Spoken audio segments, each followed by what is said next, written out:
Welcome to my channel. Instagram पे काफ़ी लोग मुझे मैसेज कर रहे हैं कि स्पेन स्टडी वीज़ा के लिए कैसे अप्लाई करना होता है और क्या क्या डॉक्यूमेंट्स हैं बेसिकली अप्लाई करने के लिए।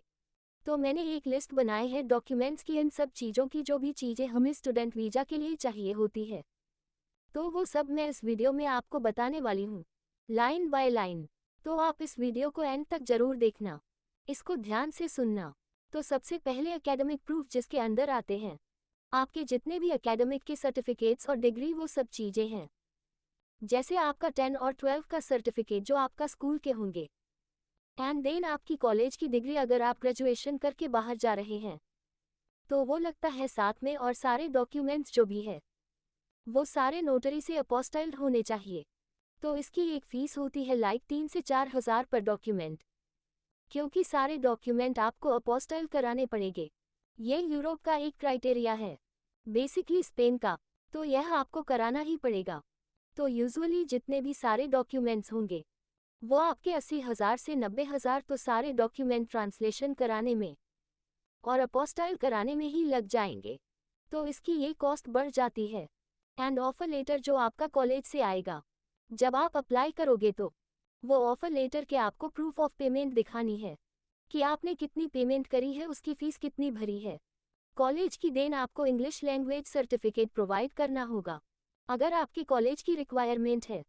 बिकॉज मेरा कॉलेज अमेरिकन था तो मैंने IELTS का एग्ज़ाम दिया था, उसके लिए तो उसका स्कोर एंड उसका जो सर्टिफिकेट होता है वो मैंने प्रोवाइड किया था। It depends on your college. उसके बाद आपको फाइनेंशियल प्रूफ दिखाने होते हैं। फाइनेंशियल प्रूफ में आपको बैंक स्टेटमेंट्स, ITR कुछ भी दिखा सकते हो, और आपको 9,000 से 10,000 यूरो तक फंड दिखाने होते हैं।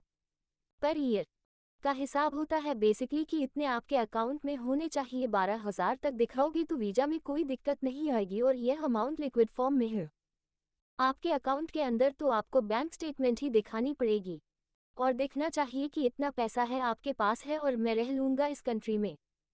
तो ये बहुत इंपॉर्टेंट पॉइंट है। उसके बाद आपको हेल्थ इंश्योरेंस लेनी होती है, ऑथोराइज्ड इंश्योरेंस स्पेन, क्योंकि अब ये लोग इंडियन बेस्ड वाली इंश्योरेंस नहीं चलती हैं बाहर, जैसे टाटा की, बजाज की, ये सब नहीं चलेंगी। तो आपको ऐसी इंश्योरेंस लेनी पड़ेगी जिसका बेस मतलब यहाँ स्पेन में जो बेसिकली चले। तो आपको उसके हिसाब से सर्च करनी पड़ेगी कि स्पेन में कौन कौन सी इंश्योरेंस है जो चलती है डे टू डे लाइफ में, जो स्पेन में सबसे ज़्यादा यूज़ होती है, तो आप वह खरीद सकते हो और इसमें आपके वीज़ा में कोई प्रॉब्लम नहीं आएगी। फिर उसके बाद आपको अगर फैमिली स्पॉन्सर कर रहे हैं तो उनको लेटर ऑफ स्पॉन्सरशिप लिखना होता है। मदर और फादर आपको स्पॉन्सर कर रहे हैं तो वही एक लेटर ऑफ स्पॉन्सरशिप लिखी जाती है, जिसमें आप स्पॉन्सर का बंदा लिखता है कि मैं अपने चाइल्ड को स्पॉन्सर कर रहा हूँ थ्रू दिस प्रोसेस और आगे भी करूँगा। और फिर स्पॉन्सर का भी पासपोर्ट की कॉपी लगेगी, उनके बैंक स्टेटमेंट्स, उनकी ITR, 3 साल की ITR भी लगती है। फिर प्रूफ ऑफ रेजिडेंस दिखाने के लिए आप कुछ भी शो कर सकते हो, जिसमें आप यूटिलिटी बिल्स दिखा सकते हो, वाटर बिल, इलेक्ट्रिसिटी बिल, जो भी आपके, जिसको भी आप स्पॉन्सर दिखा रहे हो उनके नाम पे बिल होना चाहिए। और फिर आप कॉपी ऑफ लीज या हाउस डीड भी लगा सकते हैं। अगर घर स्पॉन्सर के नाम पे है तो आप उनकी हाउस डीड लगा सकते हैं और कॉपी ऑफ लीज भी लगा सकते हैं। देन ऑल डॉक्यूमेंट्स, बिल भी ट्रांसलेटेड कराने पड़ेंगे, और वो सर्टिफाइड स्वॉन ट्रांसलेटर से ही ट्रांसलेटेड होना चाहिए। तो उसकी भी फीस आई थिंक 5,000 पर डॉक्यूमेंट होती है। तो आपका हर एक डॉक्यूमेंट ट्रांसलेट होगा। 10 और 12 का सर्टिफिकेट, आपके कॉलेज के डॉक्यूमेंट्स, आपका हेल्थ सर्टिफिकेट, आपका बर्थ सर्टिफिकेट, जो चीज़ें भी आप लगाओगे आपकी हर चीज़ स्पेनिश में ट्रांसलेट होगी बाय स्वॉन ट्रांसलेटर। उसकी भी आई थिंक 4,000 से 5,000 तक लगता है हर डॉक्यूमेंट का। तो वो तो मोटे मोटे यही सारे डॉक्यूमेंट्स हैं मेनली जो स्टूडेंट वीज़ा के लिए चाहिए होते हैं।